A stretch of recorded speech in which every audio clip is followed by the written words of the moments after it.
Physics grade 10 chapter number 14 current electricity. Current electricity का important topic state and explain Ohm's law. My dear students, ये law इतना important है जितना motion में Newton second law है, F is equal to ma। ये Ohm's का ये लॉ छोटा सा लॉ है, लेकिन ये पूरी electricity is based upon this ohm law.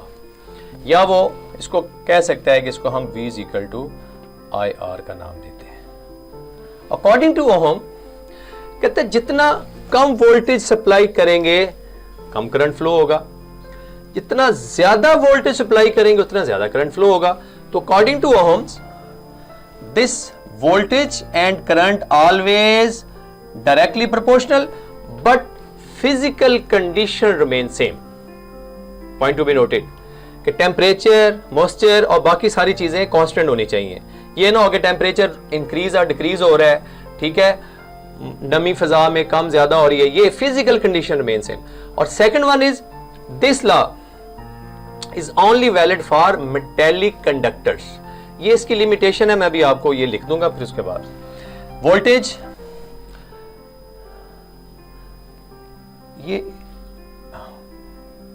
Voltage along Y axis, current along X axis, ठीक है। ये जो आपको स्ट्रेट लाइन मिलती है ना, ये ओहम्स लॉ है। स्ट्रेट लाइन मीन ये इंक्रीज हो रही है, ये इंक्रीज हो रही है, ये इंक्रीज हो रही है, तो ये voltage and current always directly proportional. So by removing proportionality sign we use constant।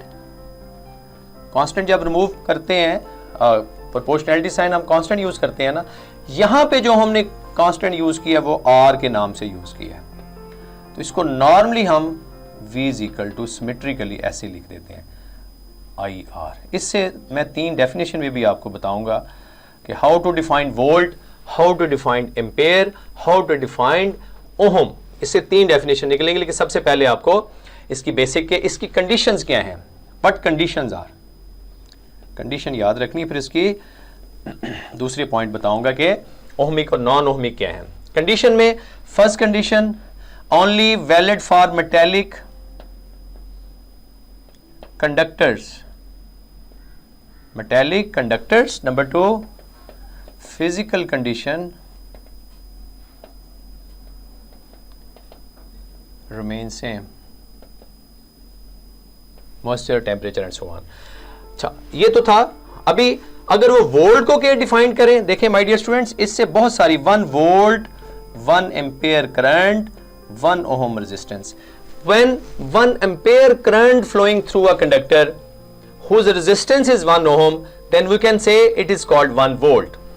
ये वोल्ट की डेफिनेशन आप इस तरीके से डिफाइन कर सकते हो।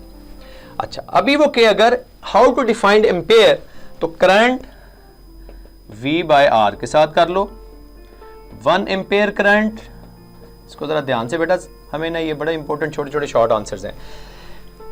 When 1 volt potential difference applied across the end of conductor whose resistance is 1 ohm, then current is flowing in that conductor is 1 ampere। इसको हम कहते हैं डिफाइंड। एम्पेयर भी साइंटिस्ट था, इसलिए छोटे छोटे वोल्ट भी साइंटिस्ट था, ये सारा। अभी तीसरी डेफिनेशन मैंने बताया था यहां से निकलेगी, वो है ohm. R is equal to V by I। तो R मीन 1 ओहम क्या होगा, ये वर्डिंग थोड़ी सी चेंज है, लेकिन आई होप कि जब आप एक दफा रिपीट करके सुन लेंगे। When 1 ampere current flowing through a conductor whose potential difference is 1 volt, then resistance of that conductor is 1 ohm। इसको हम कहते हैं डिफाइंड ओहम। तो ये माय डियर स्टूडेंट 3 डेफिनेशंस हैं।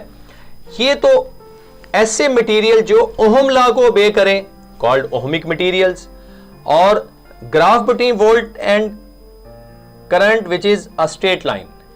नॉन ओहमिक को जरा समझिएगा, नॉन ओहमिक कौन से मटेरियल हैं, substances which does not hold Ohm's law called non ohmic. और इसमें जो लाइन आपको मिलेगी वो स्ट्रेट लाइन नहीं मिलेगी, कर्व पाथ मिल जाएगा। इस कर्व पाथ के जरिए आप इसको कह सकते हैं कि वी आर नॉट, क्योंकि स्ट्रेट लाइन मिले फिर तो वोल्टेज और करंट आपस में डायरेक्टली हो गए, फिर तो ओहम्स लॉ हो गया। ये ओहमिक है, ओहमिक सब्सटेंसेस, ये non ohmic substances. Okay, ohmic में विच ओबे ओहम्स लॉ, इसकी example all metallic conductors and जो भी हैं वो सारे ओहमिक हैं। इसमें filament bulb, filament bulb is a best example of non ohmic material. तो माय डियर स्टूडेंट्स, ये छोटा सा टॉपिक था, state and explain Ohm's law. आपने लिखना है let us consider conductor whose voltage is this, I is this. ये we क्या है यहाँ पे? वोल्टेज। आपको सिंबॉलिकल थोड़ा पता होना चाहिए। I current and R resistance.